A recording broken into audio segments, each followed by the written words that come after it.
soyez bénis. Ce matin, je vous salue tous dans le nom de notre précieux Seigneur Jésus-Christ. Aujourd'hui, nous allons aborder un thème intitulé « Le premier pas ». Alors, à travers ce message, l'Éternel veut une fois de plus vous exhorter. Suivez ce message attentivement et que l'Éternel vous bénisse. Shalom, très chers frères et sœurs, partout où vous nous recevez. Que le Seigneur vous bénisse abondamment. Moi, c'est votre serviteur, l'apôtre Alain Pacifique.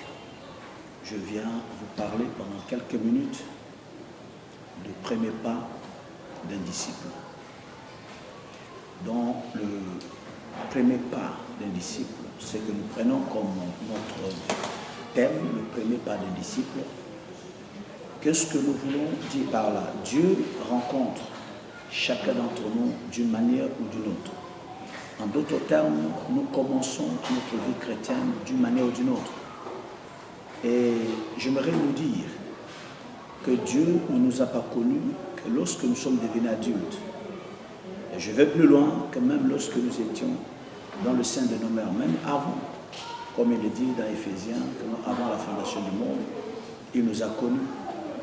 Mais Dieu sur terre commence son aventure avec nous, permettez-moi de dire aventure, d'une manière ou d'une autre.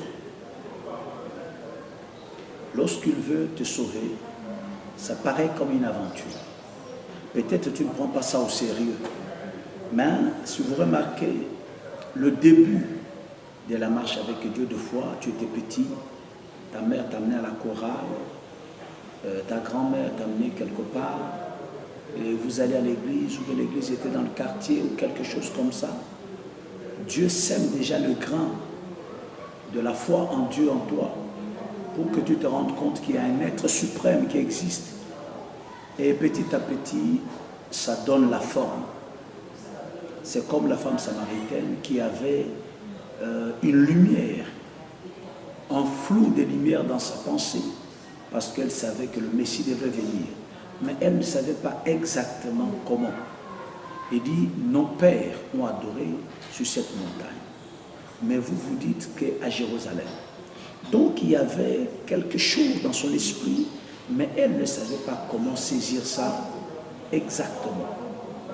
Et il en a de même, lorsque le Seigneur, dans Jean chapitre 1er, appelle ses premiers disciples, vous remarquerez qu'il les a rencontrés d'une manière ou d'une autre. André est venu parce que Jean lui a dit, Jean le prophète a dit, voici l'agneau de Dieu qui ôte le péché du monde. Comme lui était un prédestiné, cette information-là a créé un déclic en lui.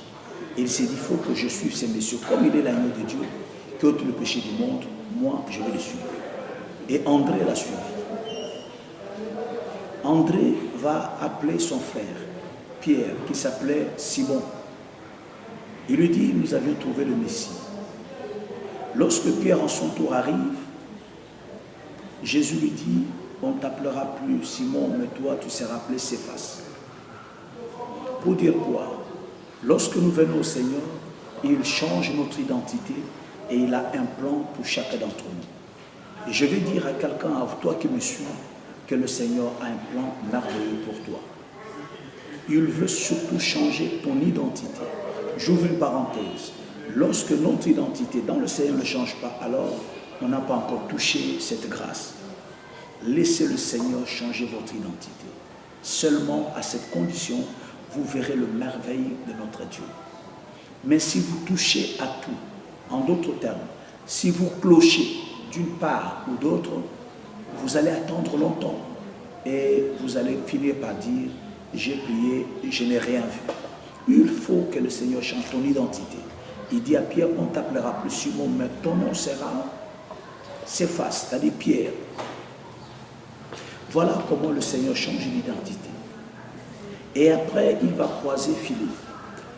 La Bible dit Philippe était de Bethsaïda.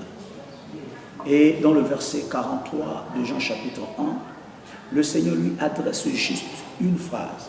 Vous savez, le prédestiné, les élus de Dieu, n'ont pas besoin peut-être d'une démonstration extraordinaire, n'ont pas besoin d'une litanie ou de compresse du matin jusqu'au soir.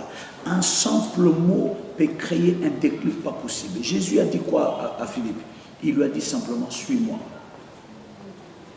Sans lui dire, je suis le Messie, je suis ceci, je suis cela. Il lui dit seulement, suis-moi. Et Philippe s'élève, il se met à le suivre. Oh bien-aimé, sois notre Philippe. Ne continue pas à douter. Il lui dit, suis-moi. Et je vais insister là-dessus. Le suis-moi de Jésus, cette phrase-là, ce mot-là, a changé toute la vie de Philippe. Tout était dans le suis-moi. Le Seigneur, lorsqu'il appelle une personne, ce n'est pas forcément qu'il doit te garantir. Tu auras une femme, tu auras un mari, tu auras une maison, tu auras la voiture, tu auras l'argent, je vais te sécuriser. On n'a pas besoin de ça pour venir au Seigneur. Parce que le plus grand besoin qui nous amène vers le Seigneur, c'est d'abord le besoin du salut. Et je vais dire à vous qui me suivez, si votre attachement à Dieu, c'est seulement parce que votre couple est secoué, parce que tu veux avoir des enfants, parce que tu veux avoir du travail, parce que tu veux être guéri, voyager ou quelque chose comme ça, je ne crois pas que ce soit une bonne chose. Ton attachement avec Dieu ne doit pas dépendre de ça. Il y a plus que ça que Dieu te réserve. La chose qui nous amène à Dieu d'abord, c'est le besoin du salut. Je sais que Dieu peut utiliser ces choses-là. Les difficultés, ça te pousse à chercher Dieu, mais au finish, tu comprendras que donc ce n'est plus ça. Mais tu as découvert ces dieux merveilleux, le salut, la vie éternelle. Deux fois, je rencontre des gens qui prient, mais lorsque vous parlez avec, vous ne sentez pas en lui la joie du salut. Comment on peut être l'enfant de Dieu, mais tout ce qu'on a à faire, c'est se plaindre jour et nuit? Frère, la foi ne procède pas comme ça. Lorsqu'on est enfant de Dieu, c'est vrai, on sera buté à de réalités. Tous les héros dans la foi sont passés par là. Mais le Seigneur dit, soyez joyeux, réjouissez-vous dans le Seigneur. Je ferme la parenthèse. Le Seigneur dit dans Matthieu 6, vers la fin, il dit, qui d'entre vous, en s'inquiétant, peut-il ajouter quelque chose une coudée à sa vie? Il dit, ne vous inquiétez de rien. Ne pas s'inquiéter ne veut pas dire que vous n'avez pas de problème. Mais Dieu dit, c'est ça le principe. Ne t'inquiète pas, tu as un grand Dieu qui a la solution à tout ce qui peut arriver. Et je vais te dire, à toi qui me suis, mon bien-aimé, le Seigneur, c'est un maître. Il a toutes les dispositions possibles pour contrer n'importe quel type d'attaque de l'ennemi. L'ennemi peut procéder de n'importe quelle manière. Le Seigneur sait comment l'attendre et comment le vaincre. Et c'est pourquoi je te dis, même dans ton cas, il y a une solution de la part du Seigneur. Mais suis le Seigneur. Certains parmi nous, à cause d'un problème, à cause d'une déception, à cause d'un divorce, à cause d'un licenciement, à cause d'un problème social, à cause de quelque chose à l'église, d'une dissension entre frères, avec le pasteur, avec une sorte de l'église, avec le parent, a mis un terme à sa foi. Il a dit, je ne prierai plus. Parce que notre pasteur a fait ceci. C'est parce que celui qui nous prêchait, il a fait tel scandale, alors moi je ne peux plus prier. Dans ce cas, tu prouves par là que Dieu n'était pas ton père. Parce que si Dieu était ton père, tu ne peux pas haïr ton père, refuser ton père à cause du scandale d'un homme. Je te pose juste une question. Ton père biologique n'a-t-il pas de défaut? Dans ta famille, il n'y a jamais eu de scandale? Tes frères et sœurs, dans ta famille, rien ne s'est posé en mal. De scandale, il n'y en a pas eu. Alors dis-moi, est-ce que tu as refusé ton père? Tu dis ce que tu dis. Je te donne raison, je n'encourage pas le mal. Non, papa, est-ce que tu as déjà refusé ton père parce que ton père a pris une autre femme, parce que tu as appris que non, il a fait un enfant quelque part, et à cause de cela, tu as pris l'acte de naissance, tu as déchiré, je ne suis plus le fils de mon père. Quiconque ferait une telle chose a une folie. Pourquoi? Parce que là, vous vous placez sous une malédiction. Vous ne pouvez pas régner votre père, votre géniteur. Il y a des dispositions bibliques qui disent, vous ne devez pas le faire parce que ce n'est pas votre affaire, c'est l'affaire de votre père. Mais vous lui devez du respect. Je ferme. On ne peut pas abandonner Dieu pour une raison ou une autre. C'est pourquoi je veux que cet appel reste toujours dans ton esprit. Suis-moi. Quel que soit ce qui arrive, rappelle-toi toujours que le Seigneur qui t'a sauvé te dit, suis-moi. Il n'a pas dit suis-nous, il a dit suis-moi. Si le pasteur a fait quoi que ce soit, ça c'est le pasteur. Mais toi, suis Jésus. Mais au nom de quel principe tu dis, je ne veux plus prier? C'est que quelque part, tu priais malgré toi. Tu ne cherchais qu'une occasion pour te séparer de Dieu. Parce que si c'est le pasteur qui a fait, mais on ne t'a pas dit que c'est Dieu qui a fait cela. Alors pourquoi tu vas abandonner Dieu à cause d'un pasteur? Quelle relation tu as avec Dieu? C'était ton père ou bien c'est quelqu'un, un associé?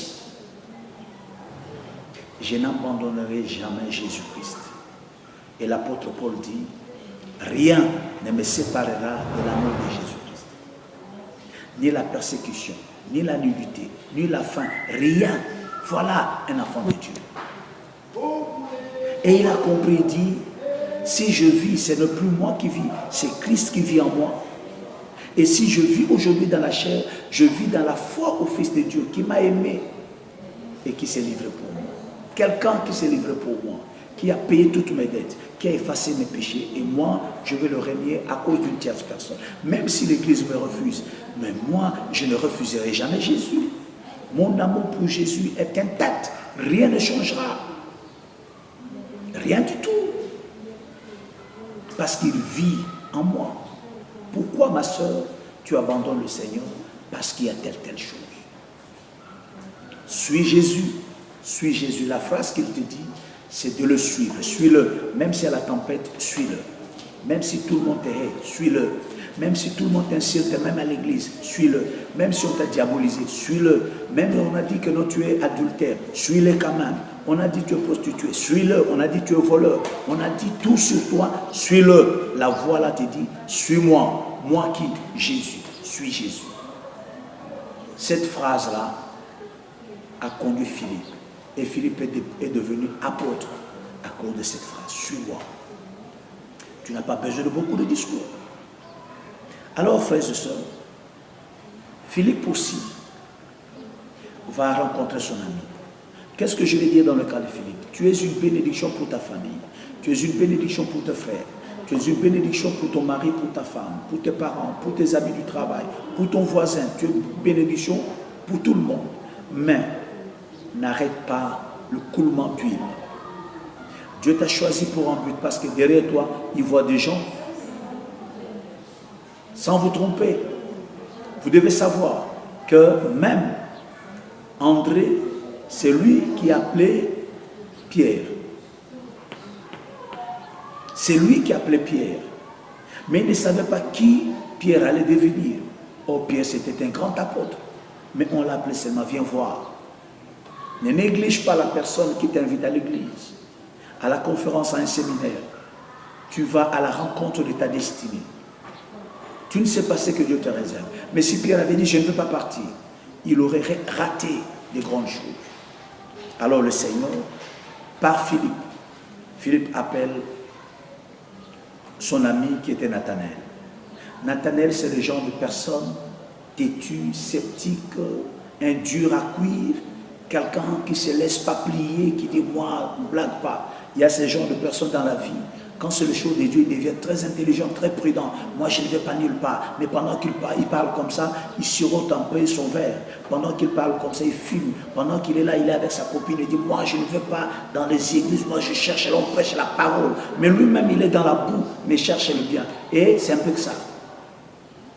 Et il arrive vers Jésus. Jésus lui dit, avant que Philippe ne t'appelle, moi, je t'avais vu. Il lui dit, non, moi je comprends maintenant que tu es le Fils de Dieu qui devait venir. Et Jésus lui dit, Nathanaël, c'est parce que je t'ai dit ça que tu crois. Viens et tu verras de plus grandes choses. Bien-aimé, je vais terminer cette partie en disant que Dieu du ciel n'appelle pas une personne pour rien. Dieu ne peut pas t'appeler pour rien, pour que tu viennes seulement à l'église, alléluia, amen, non. À part le salut sur cette terre, il a quelque chose pour toi. Et il dit ici, tu verras de plus grandes choses. Je te dis aussi, suis Jésus, tu verras de grandes choses.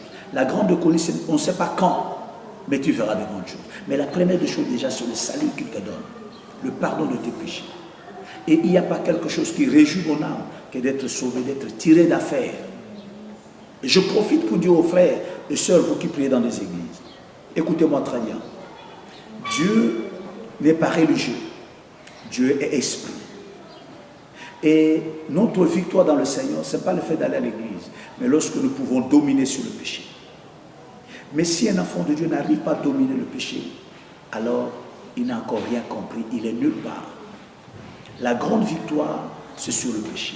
Quand l'Esprit de Christ est en toi, tu peux me dire, j'ai le Saint-Esprit, je suis d'accord, mais si tu as le Saint-Esprit et tu vis dans le péché, alors tu es en train de mentir. Tu es en train de mentir, parce que la première des choses, le Saint-Esprit nous convainc du péché. Et la victoire d'un enfant de Dieu, c'est d'abord vaincre le péché. Ne te réjouis pas en disant, je suis là, je fais n'importe quoi, je suis à l'église. Tu ne sais pas là où tu vas. Tu ne sais pas là où tu vas. Ressaisis-toi, mon cher ami. Et je vais terminer en disant, lorsque nous commençons la vie chrétienne, nous commençons en tâtonnant. Actes des Apôtres, chapitre 17, au verset 17 dit,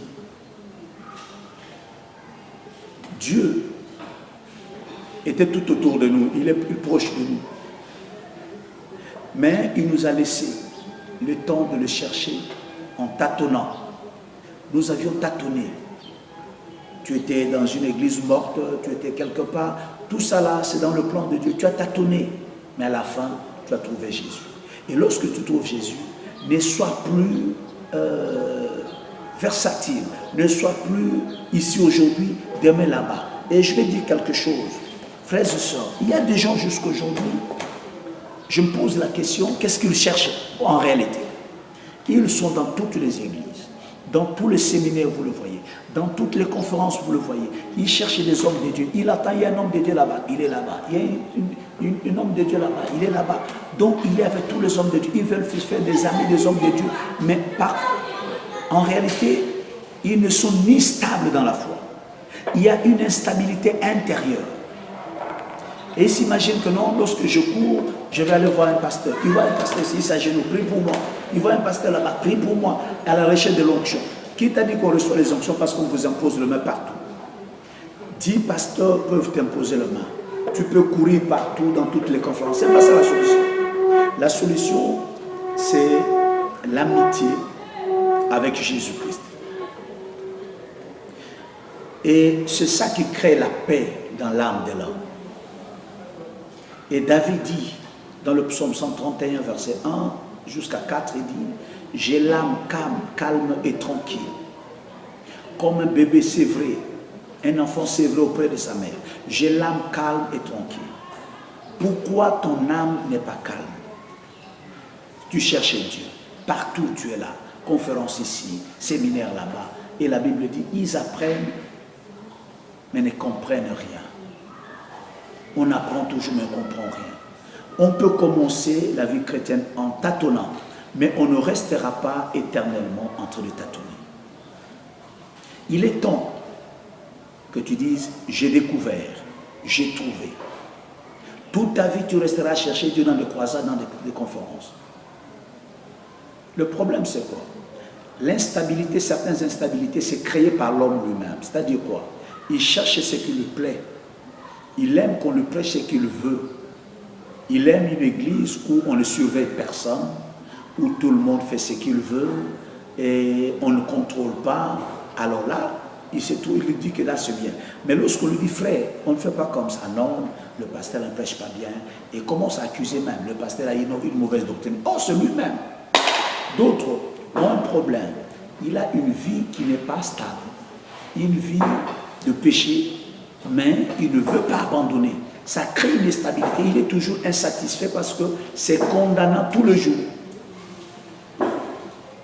D'autres encore, ils aiment une vie où aujourd'hui il est à l'église, demain il est dans des boîtes et tout ça.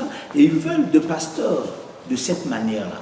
Un pasteur qui fait pareille chose, ce n'est pas un pasteur, mais c'est un mercenaire. Dieu te place quelque part. Lorsqu'il t'a donné un pasteur, tu reconnaîtras un pasteur comment? Regarde ce qu'il te prêche. Qu'est-ce que ça produit en toi? Si ce qu'il dit, il le dit dans l'intention de te libérer de mauvaises voies. Si ce qu'il dit te touche pour te déraciner de l'ancrage du monde sur toi, tu dois aimer cet homme-là. Tu dois rester là-bas. Mais si toi, tu veux sacrifier ce pasteur, sacrifier cette église, pour aller là où tu te sentiras libre pour faire ce que tu veux faire, alors tu es en train de vouloir te réjouir, mais la porte de l'enfer s'ouvre devant toi. Et je veux vous dire, chers enfants de Dieu, n'aimez jamais une église où on tolère tout, où le pasteur ne blâme pas, où le pasteur n'est pas capable de te dire en face, mon frère, tu pêches, ma soeur, tu pêches.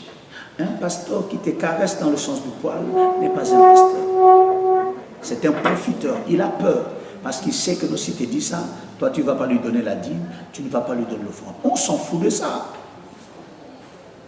Un pasteur doit être quelqu'un qui soit capable de dire la vérité à un frère, qui te donne des millions ou des milliards, mais tu es capable de lui dire la vérité pour sauver son âme. Nous n'avons pas de problème avec les enfants de Dieu, mais nous avons des problèmes contre le péché. C'est ça le problème. Alors, chers enfants de Dieu, précieux frères et sœurs, précieuses sœurs, nous commençons la vie chrétienne en tâtonnant. Le premier pas, on peut hésiter, mais on ne restera pas totalement nonchalant.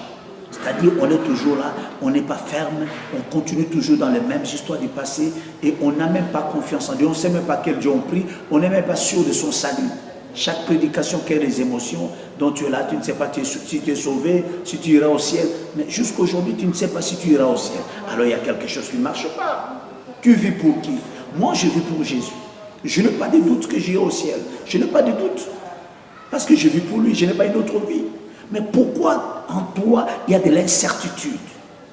Tu cours les rues, tu cours toutes les églises. Quand tu as péché là-bas et tu cours dans une autre église pour te repentir, tu continues. Quand tu pêches là-bas, tu changes d'église. Ce n'est pas ça la solution. La solution, c'est de faire la paix avec Dieu. Voilà la solution. La solution, c'est pas courir d'un pasteur à l'autre. Fais la paix avec Dieu, cher ami. Le premier pas a été difficile. Mais à un moment, il faut qu'on se stabilise. Et je termine en disant, toi qui dis non, je prie, mais Dieu ne me bénit pas. Non, Dieu bénit. Mais écoute-moi bien. La condition est celle-ci. Le Seigneur dit, dans Jean chapitre 15, verset 7, il dit, si vous demeurez en moi et que mes paroles demeurent en vous, demandez tout ce que vous voudrez et cela vous sera accordé. Voilà la condition. Si vous demeurez en moi et que mes paroles demeurent en vous, beaucoup de chrétiens ne lisent plus la Bible. Ils sont dans les suppositions. Ils traitent le problème spirituel d'une manière sentimentale. Ils acceptent des choses parce que la tête de ces pasteurs lui plaît. Non. Toute chose doit être vérifiée dans les Saintes Écritures. Mais le Seigneur te dit, si tu demeures en lui et que sa parole demeure en toi, demande ce que tu veux et cela te sera accordé. Alors, chers amis, je m'arrête là pour dire, le premier pas dans la foi, on peut tâtonner. Dieu ne vous reproche de rien pour ça. Mais ça ne doit pas demeurer éternellement. Jusqu'aujourd'hui, tu ne peux pas continuer à tâtonner, à chercher le diseur de bonne aventure, à chercher des gens qui vont te prophétiser. Non, on a vu un mari, on a vu ceci. Et les gens sont derrière ce chose. Cherchez Jésus et il a tout pour vous. Voilà ce que j'avais à communiquer sur le premier pas. Dieu t'a appelé d'une manière ou d'une autre, mais demeure dans sa parole et que sa parole demeure en toi. Et tout ce que tu demanderas te sera accordé. Que Dieu vous bénisse abondamment. Je vais prier pour vous qui m'avez suivi. Précieux Seigneur, nul n'est comme toi. Tu n'as jamais échoué et tu n'échoueras pas dans la vie de mon bien-aimé. Je prie, Seigneur, c'est vrai que le premier pas ont été toujours tergiversants.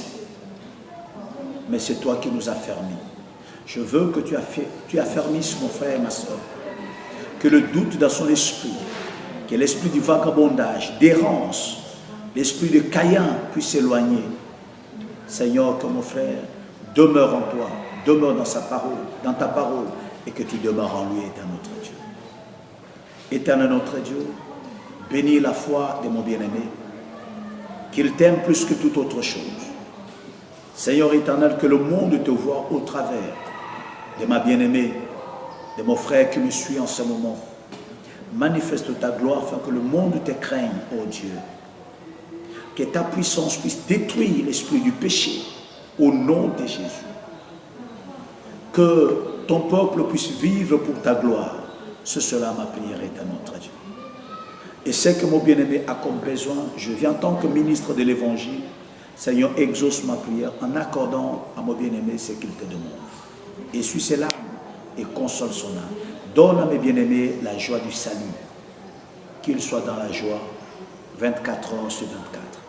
Recevez la paix de Dieu et que la faveur de notre Seigneur vous accompagne partout où vous serez. Au nom de Jésus-Christ de Nazareth, j'ai ainsi prié. Amen. C'est votre pasteur, l'apôtre Alain Pacifique. Soyez bénis et à la prochaine. Bye bye. Je sais que vous avez été puissamment bénis par ce message, alors n'hésitez pas de nous écrire, de nous appeler. Nous voulons tout simplement vous rappeler qu'à Brazzaville, nous sommes situés au numéro 40 de la rue Boncois. Que l'Éternel vous bénisse, à très bientôt.